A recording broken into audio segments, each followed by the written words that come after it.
Hi everyone, it's your favourite Atomic Blonde here with my end of year review, roundup, whatever you want to call it.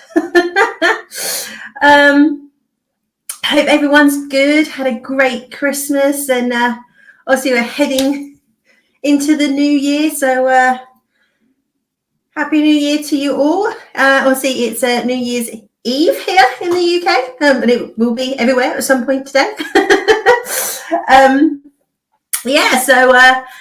Sorry I haven't managed to get a show in between Christmas and New Year. I wasn't 100% sure I could. As you all have heard on most recent streams, I've had this blooming cold virus thing, and true to form, as all my friends told me that had it, it lasts about three weeks or so, and I was like, tail end of my third week, I think it is now. And it's nearly gone. I'm just a little bit nasally, so I do apologise, and a little bit chesty still. I look absolutely awful. I'm growing another nose. My hair won't go. And I haven't got the energy to do anything with it, so apologies. But first world problems. More importantly, I just wanted to jump on the stream and again wish you all a very happy 2024. I did manage to have a lovely Christmas Day and Boxing Day. Cooked the most amazing, even I do say so myself, roast duck. Oh, it was so good. I had a really lovely time. And then this sort of cold thing overwhelmed me again. I basically spent a couple of days this week. I didn't really do what I sort of planned to do this week, but it was just sort of laying around in pajamas, feeling sorry for myself.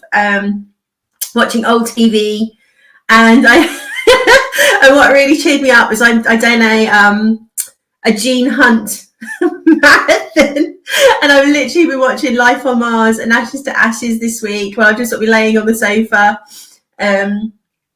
with an old fashioned, like medicinal, obviously. Just feeling sorry for myself. Want this blooming cold virus thing to go. I'm fed up of it.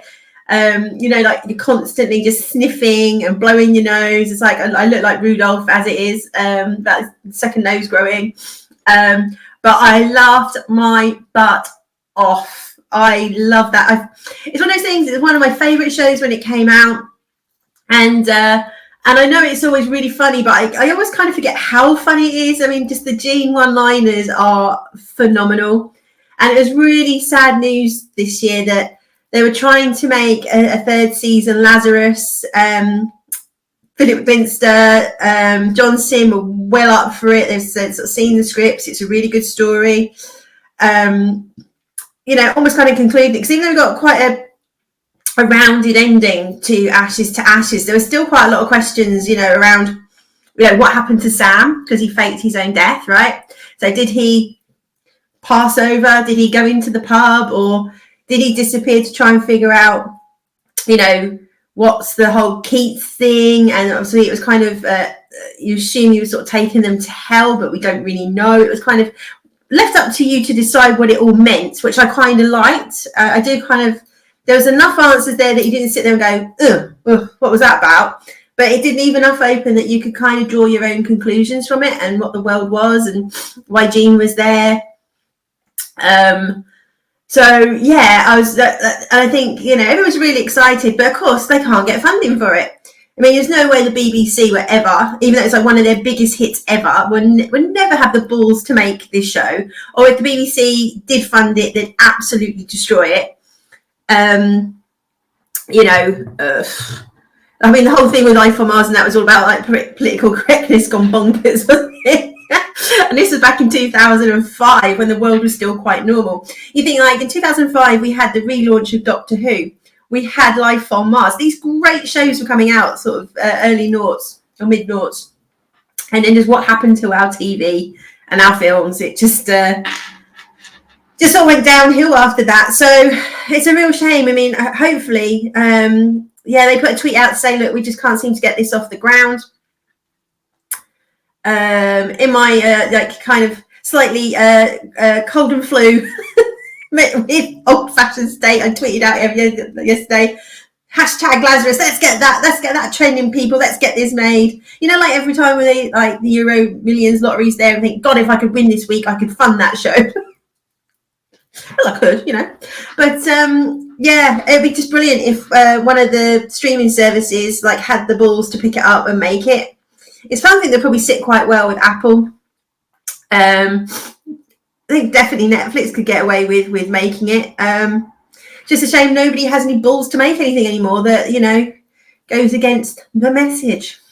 But ironically, when you watch them, there's a lot of very, I guess, what people would call woke storylines these days. I mean, obviously, it was all about, you know, Sam looking, a modern lens looking at how things were in the 70s, and then obviously Ashley Struthers the 80s, and it really shows you how much things have progressed. So there's a lot of storylines about racism and obviously sexism, immigration, all these kind of woke things that people sort of roll their eyes at. But when you watch it, it was done really well. It's very, very funny. But the, you know, sort of the Sam sort of being the social justice warrior, sort of going, you can't say that or you can't do that. So ironically, it probably fit the mold really well. But because they don't have a sense of humour, they can't laugh at the message that they're trying. You know, they can't do those kind of juxtapositions. So ironically, I think it would fit really well in modern TV with the kind of messaging that was in these shows. But it was just done on another level. So as much as I'd love for Lazarus to get made, it'd have to be, say, someone that's just hands off and just lets them make it, right? So, and it's, I would say, a really good thing that the BBC won't pick it up because they just absolutely destroy it. Anywho, enough of 2005. I guess the classic is sort of best and worst of the year, and I've kind of done my top fives. And obviously, these are just my opinions. I'm sure some people will violently disagree with these choices, as I will probably disagree with theirs. And I guess I'm sort of saying like best and worst. I think it was really hard to have a best. I really struggle. Or I think compared to previous years, like comparing it to TV and films that we did have in the past, I'm not even sure these are particularly great films. They're certainly not, or some of the things in here aren't the best TV ever made. They're not even necessarily things I'm going to be rewatching anytime soon. But just over the course of this year, what we were given, I guess the best I can say is they entertained. They entertained me. Some I absolutely loved. Some of these, like I say, are like, you know, but it was just bloody good fun. So anyway, let's get into it, shall we? Okay, so I'm going to start off. I'm going to say it's best and worst of the year. I'm going to start off with the worst, or what I feel was like particularly painful this year, and then go into and end on a high, shall we? So let me pull this little slide up. I don't think there's any surprises in here for anybody. Oh well, the one I was hoping that wouldn't be on this list and would be on the other list is obviously Doctor Who. But yeah, starting with The Last of Us. I mean, that seems like a really long time ago. I was actually like, it was that this year? It was. I think it was February this year. Started off okay. I thought the first, you know, 4 episodes were pretty decent. I liked how they'd set up the world and the backstory to it. And then it just went off a cliff. I mean, it just became boring. It became all about the girl who had about as much personality as a plank would. And I'm not a massive fan of Pedro anyway. I don't know why he's as big as he is, but hey. But I guess that everybody that knows about The Last of Us 2 game, what a disaster that was, you kind of knew that they were going to muck around with this or change the tone of this for it to fit the tone of The Last of Us 2. And apparently they are making that season. So if people, you know, weren't happy with this one, that is going to die a very big death. And that's probably not a bad thing. So I think that one was more like just disappointing than outrightly bad. I mean, obviously the production was very good. I didn't really rate the girl actress. Can't remember their name. but yeah, she's just like weird. She's got like fish, like eyes on the side of her head, fish head, you know. But anyway, yeah. So bit, you know, something to look forward to at the start of the year, and just turned out to be pretty rubbish, really.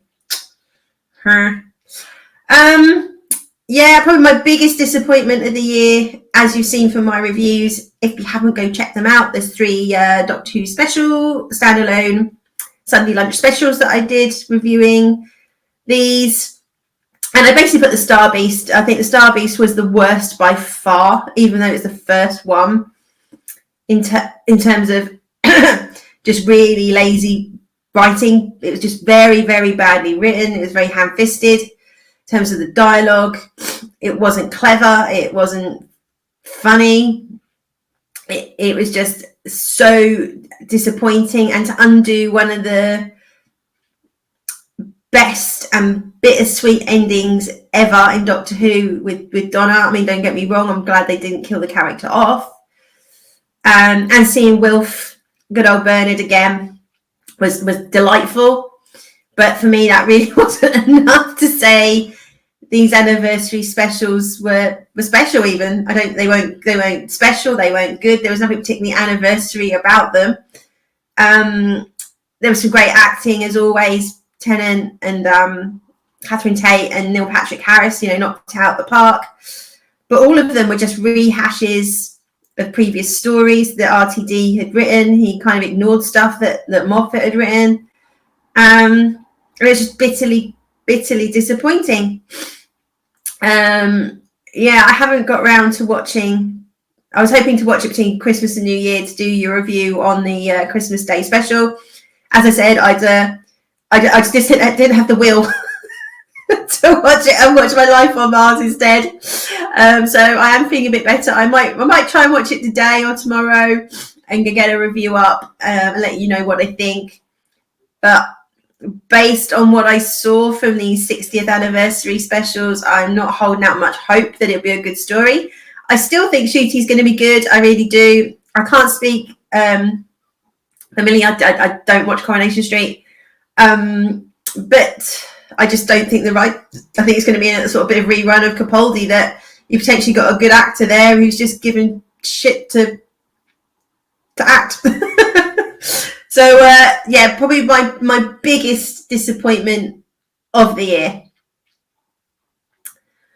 I mean, what I will say, because you'll say there's not a lot of films here, in good or bad, but the main reason was I only included things that I'd actually watched, and there's been a ton of bad Marvel, DC films, Netflix films, and so I just didn't watch them. There's some I watched because for the channel or for Facebook, but most of them I just didn't bother watching. And even Secret Invasion, which is on here, I didn't actually finish it. I think I got to episode 3, maybe, and I was out. My brain just couldn't take it anymore. So there'll be lots of people going, "Oh, such and such was worse than Secret Invasion," or "Why isn't the Marvels on there?" or "Why isn't Quantum Mania on there?"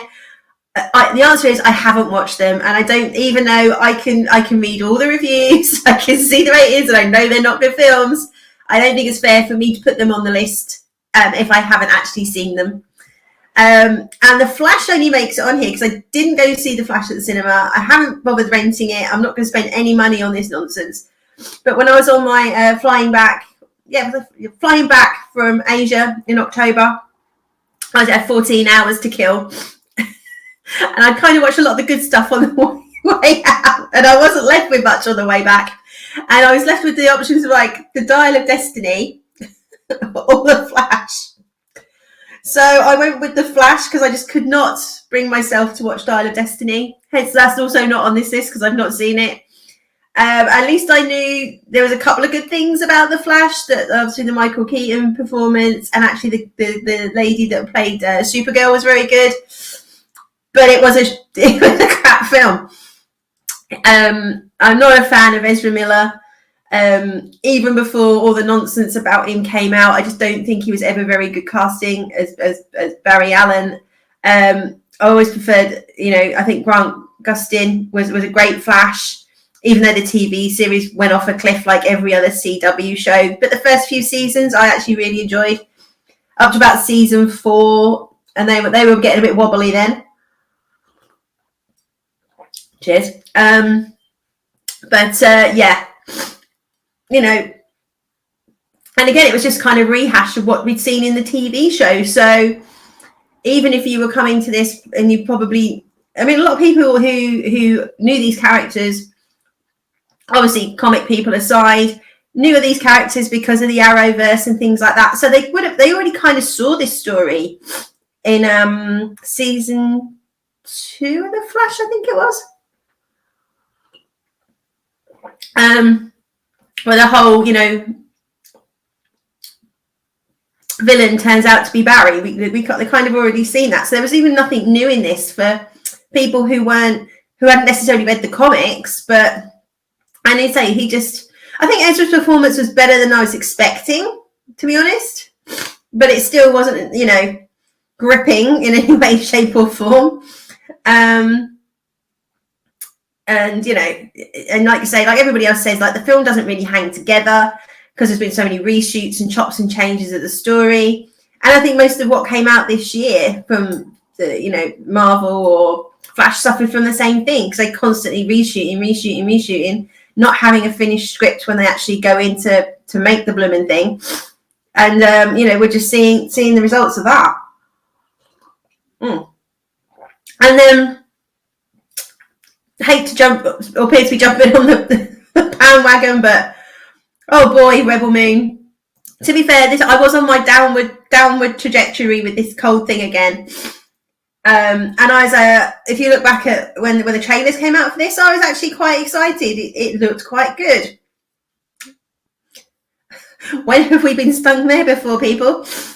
And I think because on the back of, I'm not a massive, I'm not a, fanatic, Snyder fanatic, but I did really, really like the Justice League, his version of the Justice League. And I'm not good at long films, but I love that film. I've watched it several times. I've got the 4K, all that kind of malarkey. I've got the Hot Toys. The only one I haven't got is Ezra Miller. I need to get a Flash. I'll probably get Grant Gustin because I just can't bring myself to own an Ezra Miller 1/6. So, and like Phoebe said, visually he can make some great stuff. So I'm just getting every time sucker punch. Visually, it's a stunning film. As a film, it is complete toilet. It is one of the worst films I've ever seen in my life, and God knows what it was about. But I kind of know what it was about. But yeah, it was just surreal. And of course, apparently there's a director's version of that floating around. It's like, God, just make the film you want to make, man. But this was a bit boring. That's my biggest complaint. It was just boring. It was just a group of people just wandering around, picking up other people. Nothing really happened. I don't care about the characters. She's not very likable as a lead. If it's supposed to be like a Star Wars-esque and she's like your Luke Skywalker or your Princess Leia, there's no gravitas about her. You don't particularly like her. She's sort of just all moody and stoic like most modern female characters these days. It just had every trope that everybody's fed up of seeing at the end of the day. The girl who's the key to everything. The girl who's like, probably 8 stone can take down a 15 stone dude. Now, I guess, she is well trained and she probably could hold her own for a while, but even still, I don't know. It's just got all the tropes that everybody's just tired of seeing. Had the potential to give us something new. I think could have it been much lighter, much more optimistic. If he was going for that Star Wars feel. And just everything that made Star Wars great was completely devoid to this film. I must admit I nodded off a few times, so I might have missed a good bit. I don't know. I just couldn't be bothered to to rewind it. And again, like, was it 2 hours 14 or something? Oh, it just went on and on and on, and nothing happened. So I don't think Netflix are going to be crowing about any ratings around this film, and does not bode well for part 2. God knows how much money Netflix spent on this, but it's 2 for 2. I mean, Army of the Dead was massively disappointing. Everybody's very excited to see that because he'd obviously done the remake of Day of the Dead, which was great. Surprisingly good, actually. That's one of those sort of films you go, oh, you don't remake a classic, mate. But he'd actually done a really, really good job. I think James Gunn was involved with that as well, with the writing. So again, something I was quite looking forward to.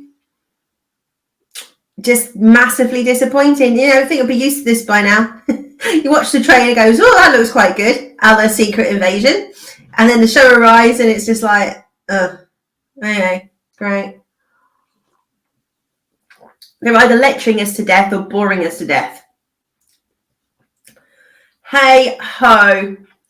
So yeah, that was the sort of 5 I picked out. There are lots of others which were just terrible, but there's lots of terrible things this year I just didn't even bother watching.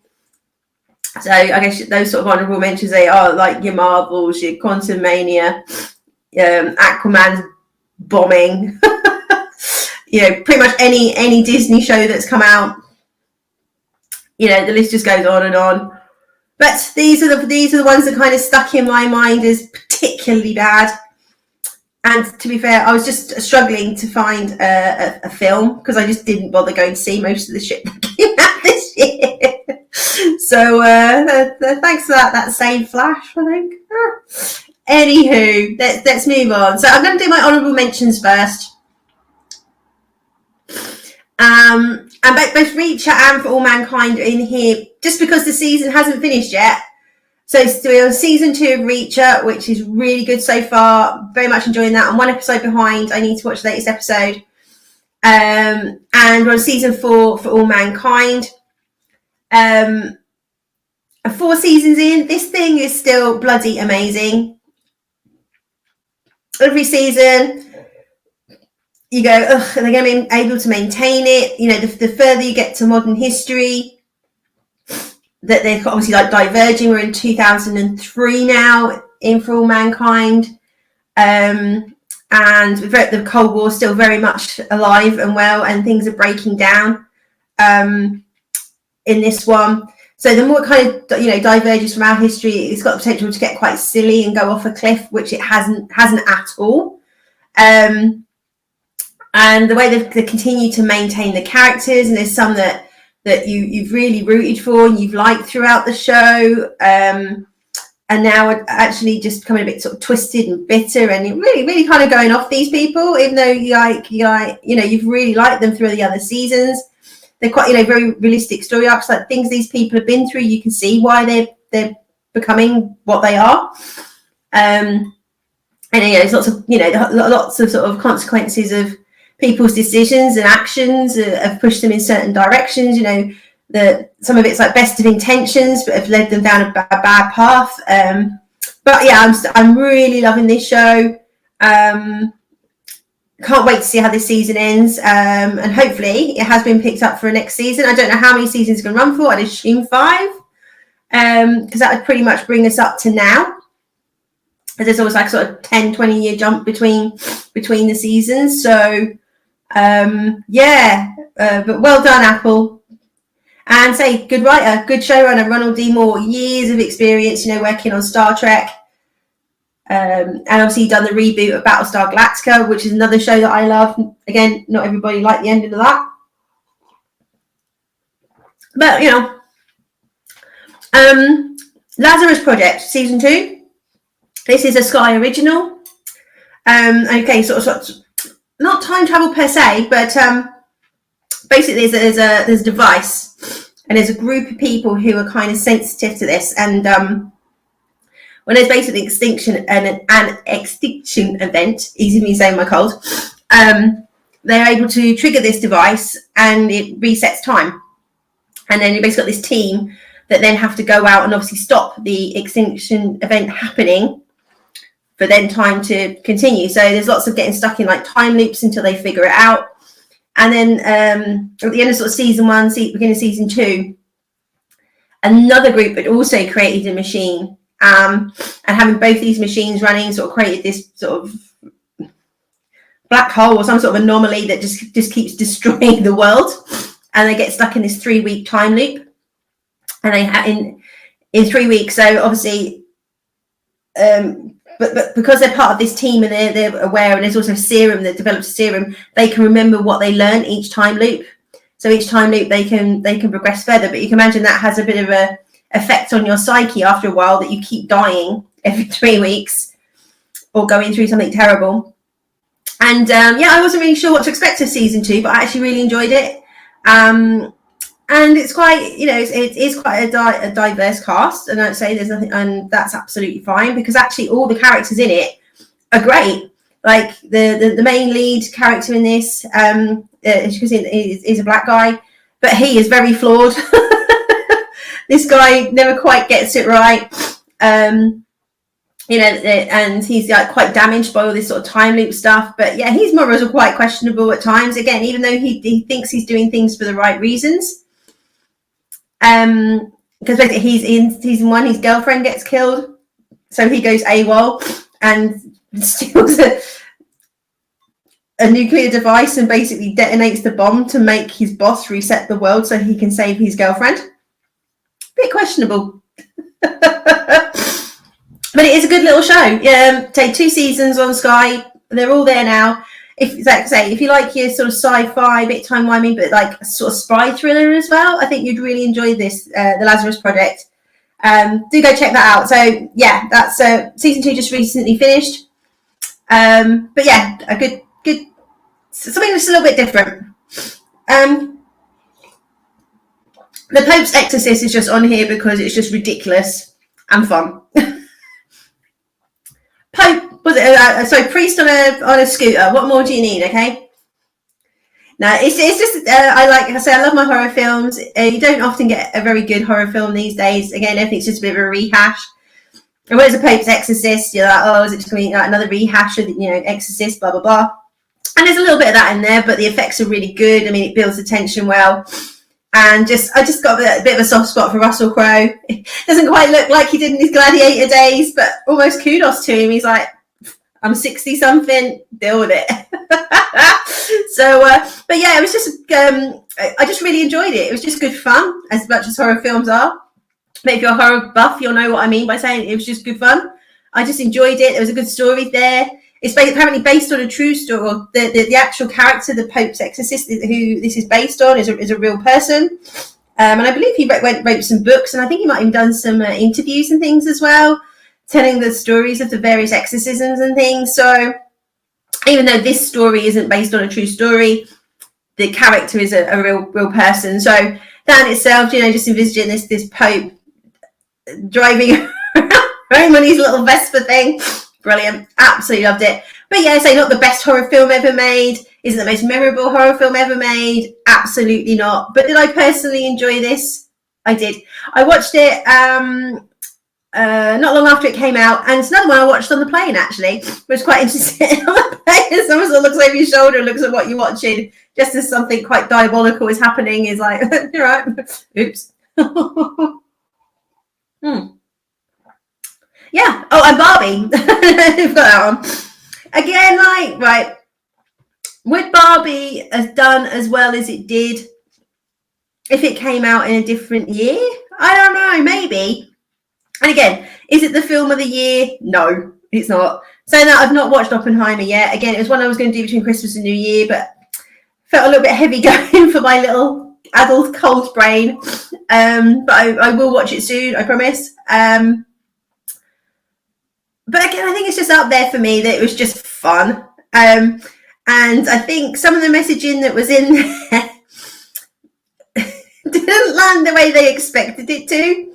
So like a lot of the sort of feminist messaging in there didn't. It really kind of came across a bit like the opposite. So Barbie Land was much happier when the patriarchy was introduced.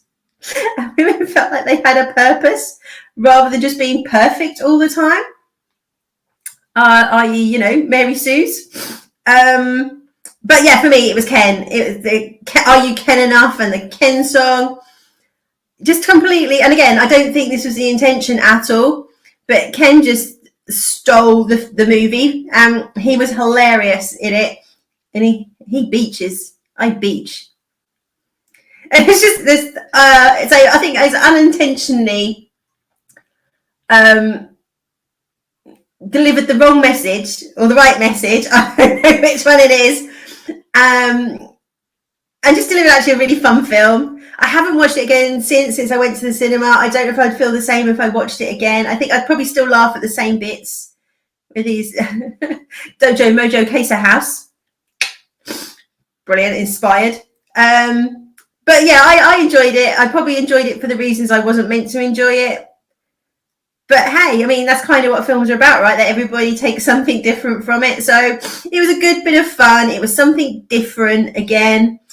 You know, it could have been really cringe, this film, but actually it turned out to just be quite good fun.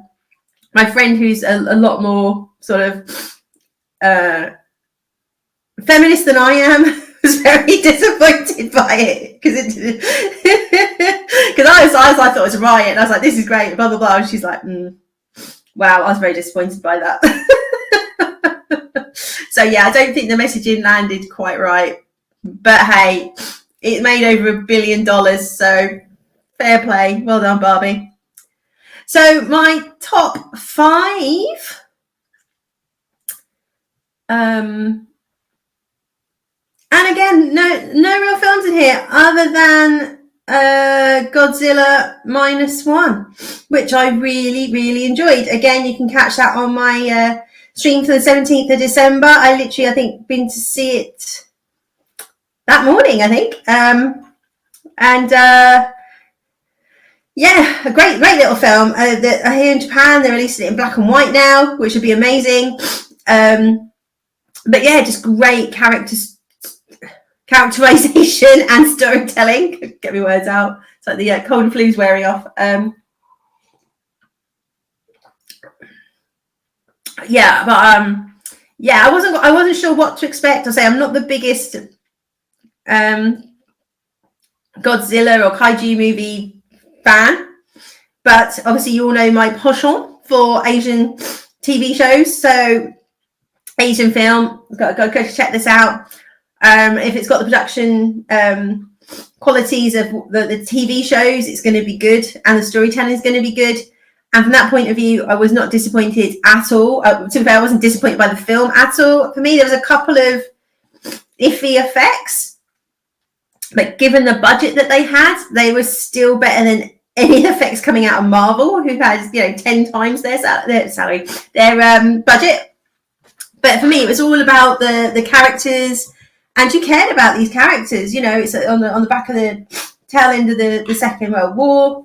Tokyo is obviously destroyed, and I don't know. A lot of people don't know a lot about Second World War history from the the Japanese, American, Asian side of things, because obviously we're very much taught about the Europe and the Hitler side of things over here. But yeah, Tokyo was absolutely flattened. It was completely bit same as Berlin was. And they had to rebuild the country. Obviously, most people know about the atomic bombs, and having just been to see Hiroshima is pretty moving stuff, I have to say. And the bit when Godzilla fires his ray in Tokyo, and then the black rain comes down, that's something that happened as a result of the atomic bomb over Hiroshima. And they talked about people drinking the black rain because back then, for whatever reason, they were told not to give water to burns victims, which is not good. They need to be hydrated. So even if they hadn't had a fatal dose of radiation at that point, drinking the black rain basically killed them. So it's quite heartbreaking. And having just recently been to the country and the Memorial Museum and hearing this, literally seeing this black rain in the -1 film, really kind of hit home that they haven't forgotten this stuff. This is still very much you know, and the forefront of their sort of culture, and obviously they're very anti nuclear weapons, quite rightly so. But so there's some quite dark bits to the film, but overall, you know, it's as always, it's about heroes and triumph over evil, or sometimes it's triumph over yourself. You're holding yourself back, you know, and you've got this guy who's got PTSD from the war. He's lost everything, and it's him sort of finding his way and not giving up. And initially he feels the only way he can redeem himself is because he was a kamikaze pilot, and he didn't obviously fly into his target because it's the end of the war. So what was the point? And and he sort of feels the only way he can redeem himself is taking his life. And this all kind of plays out. I'm not going to spoil it for you, but it's an absolutely cracking film. And if you get a chance to go see it, do. Again, I was struggling because I didn't go see a lot of films this year. I did go see Mission Impossible: Dead Reckoning. I quite enjoyed it. I suppose it didn't do better, but again, I think genre fatigue, maybe. You know, is it just another rehash of the other 6-7 films we've already had? Yes, to a degree, but I did quite enjoy it. As ever, you know, it's well put together. Great stunts, but I get it. It was a little bit lacking, but I did enjoy it. So I was literally racking my brains thinking, what else have I gone to see this year? I'm sure I must have gone to see other films this year, but for the life of me, I'm like,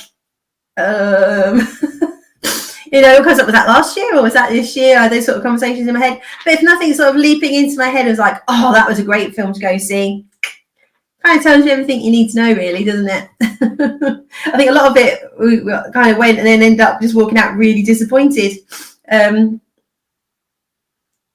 Multiverse of Madness. Oh boy, were we disappointed by that film.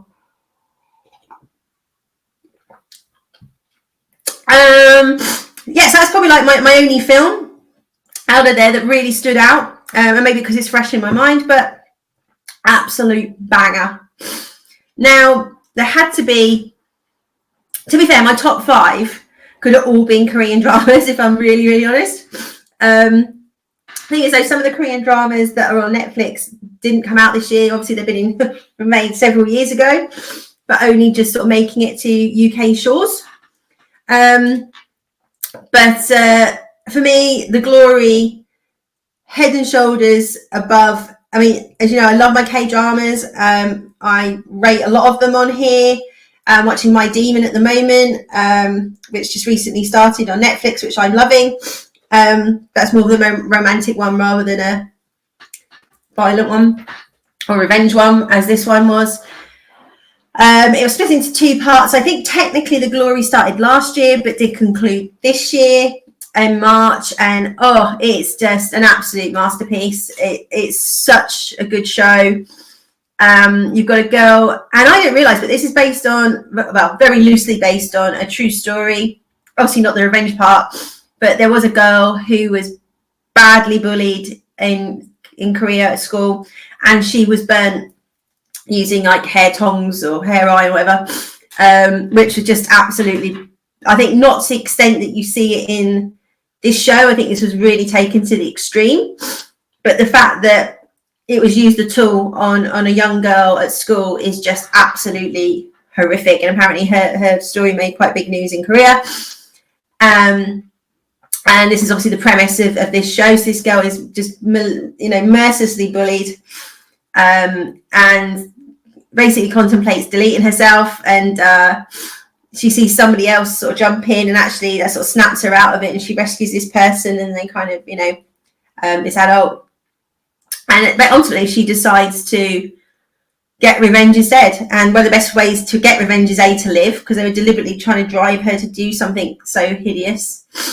Also, one of her friends had been killed, and they say that she deleted herself, where actually it looks like one of the gang killed her. And it's basically over the course of 10 years, she sort of plots this revenge. She goes back as a school teacher to where one of the ringleader of the gang, who's this vile woman, daughter goes. And it's so, again, like all Korean dramas, or most, or certainly ones I've seen, are so well written, and you really care about this character, and it breaks your heart, like what she's been through. And you know, and like I say, they do not shy away from the bullying at all. It's pretty graphic and quite disturbing at times. It's not an easy watch, but stick with it. This program was so good. The ending was good. You know, things get tired. You know, the right people get their comeuppance, and she finds some sort of kind of peace, which is great. But I think this was one that really solidified my love for Korean drama. That I sort of started watching a few. I watched this, and it just like absolutely. And now there's always a Korean drama on the go. So, like I say, I'm currently watching My Demon, which I'm really enjoying. I think that finishes the end of January because we get 2 a week, which again is quite nice. It's frustrating sometimes, but it's nice having something dropping. And it's a model in Korea. They drop 2 a week because they normally like 16 episodes, drop 2 a week over X amount of weeks. So yeah, it's quite nice having something to look forward to each week as well. But then they always end on a cliffhanger, so it's quite annoying as well when you've got used to the binge model. But if you don't watch any other Korean drama, check out The Glory. Slow Horses season 3 is just finished. This is an Apple drama. Stars Gary Oldman, who is amazing in this role. He's basically this. So you have this team called the Slow Horses, and they're like MI5 rejects, basically. Have screwed up at some point in their careers, and they kind of get shoved to Slough House. And everybody sort of just takes the mickey out of them. They're the useless bunch, you know. And Gary Oldman heads up this team, and he's like Celeste Patterson. He's always got his sort of brown suit on, it's always covered in stains.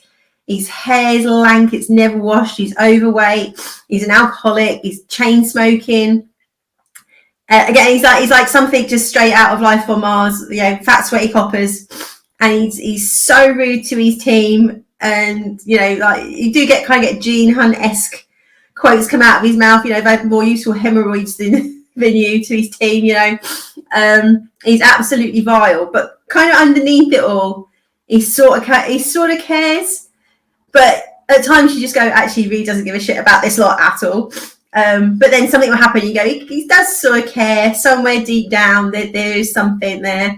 But he was like a really top agent, and he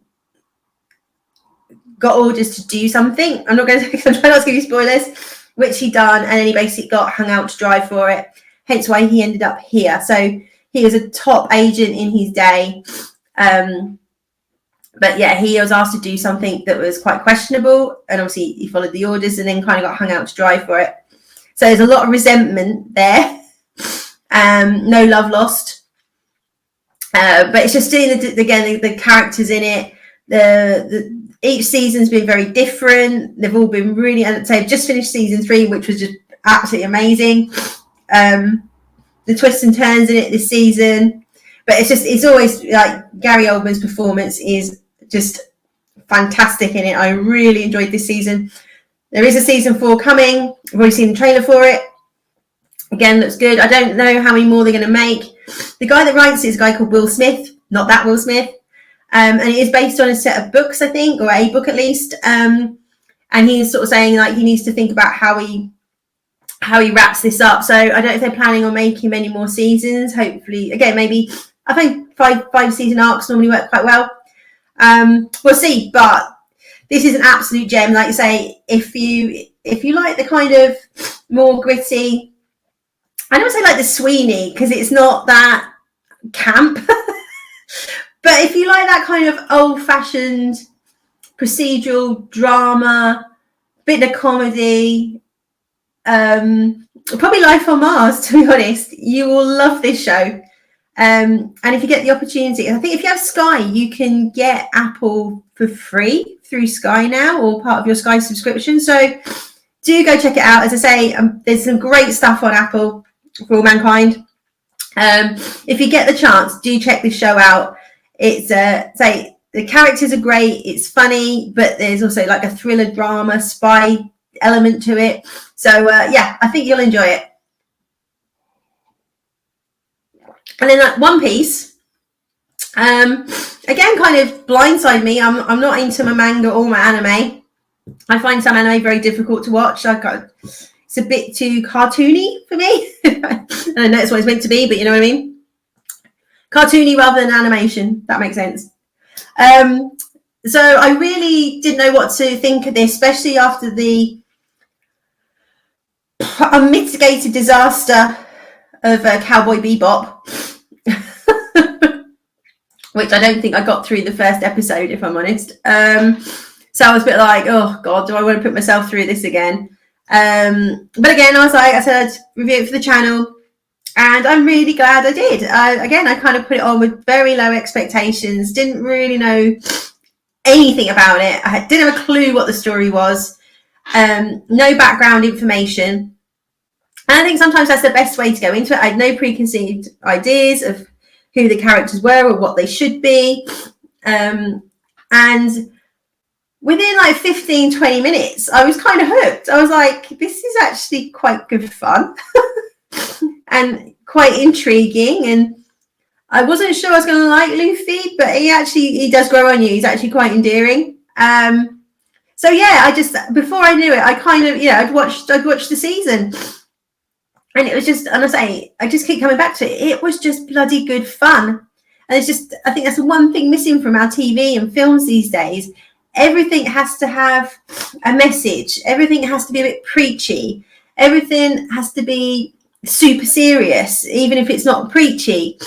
And, just making something for making its sake, but good seems to have gone. I want to make something to entertain people. That was what I was looking for, not make it for make its sake.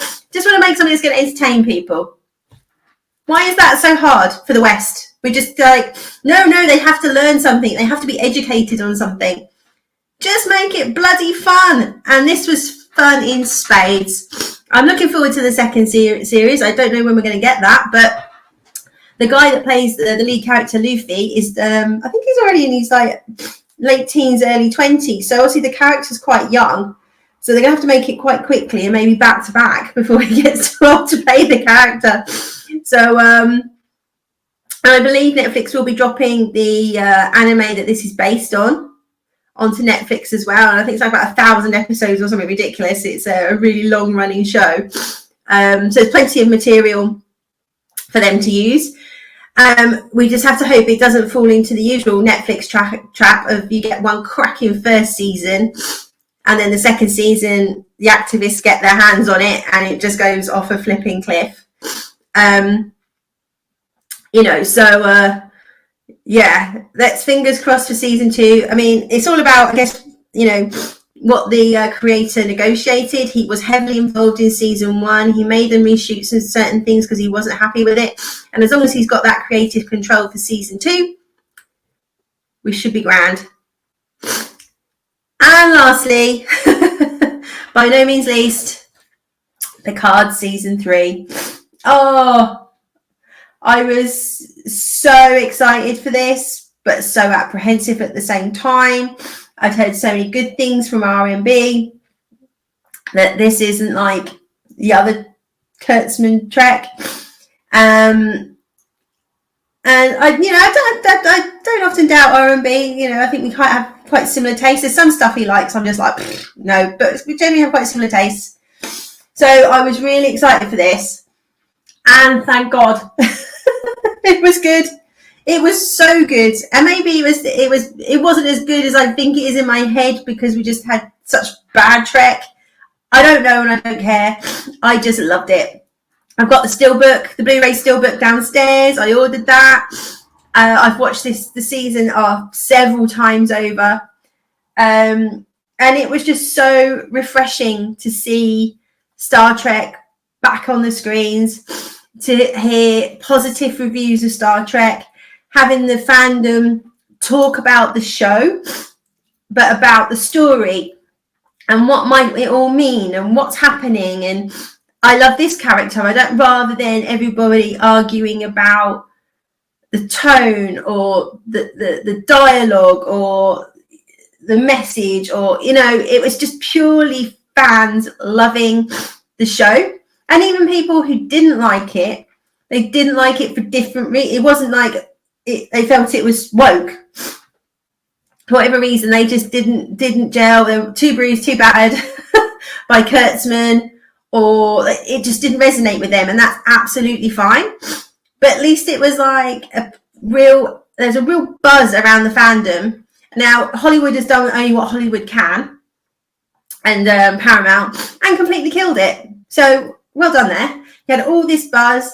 The fans were coming back to the table. It made it into the Nielsen ratings, top 10. And then they announced Starfleet Safe Space and Section 31 that nobody wants. No one's interested. We all wanted Star Trek Legacy, the next thing from Terry Matalas. And nothing. Absolutely nothing. So it looks like we're just going to get more crappy Kurtzman Trek. The only good thing on the horizon may be a Paramount and Warner Brothers merge that could void contracts. And maybe Terry can get his hands back on the show. If he can't, it just needs cancelling. Rest it for 5 years or so, and then maybe try again. Not with Secret Hideout, obviously, but it's one little nugget of gold in all this crap Star Trek that we've had for the last 5 years. I mean, apparently there's a 5th season Discovery coming out. Who knew? Who cares? No one's going to be watching that bugger, that's for sure. Apart from the 300,000 people that watch the modern audience. It's always about that number that seem to watch all these shows that nobody else likes. But hey, so it was a cracking start to 2023 in February with Picard Season 3. Finished out the year with Godzilla -1. So, there has been some good stuff in there. There's been some dire stuff.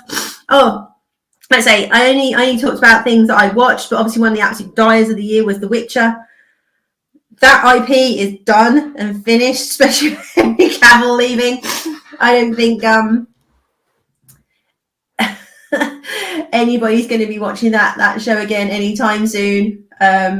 Yeah, and I kind of feel sorry for Liam Hemsworth because he is a good actor, but boy, is he going to be walking into a shitstorm. Yeah, so that was it. Let me know what you think. Do you agree with those choices? Am I talking out my head? More than likely. And to be honest, it was quite a difficult list to make. I mean, it used to be hard to do a top 5 because there was so much good stuff.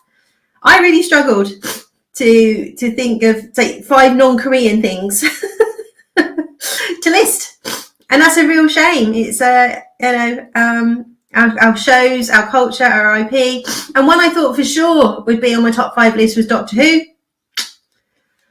Turned out to be the biggest disappointment of the year for me, but hey, what can you do? So, yep, that's it. Not much else to say. I mean, we've got a few things coming up in 2024. Hopefully there'll be some good stuff in there. I'm sure there's going to be some dire stuff in there. And there's also not going to be a lot of stuff. So I think prepare for a lot of re-releases, anniversary editions. With the whole writers and actors strike this year, they've pretty much killed cinema next year. So good work, Hollywood. Obviously June, I can keep banging on about that baby till it comes out. Really excited for that.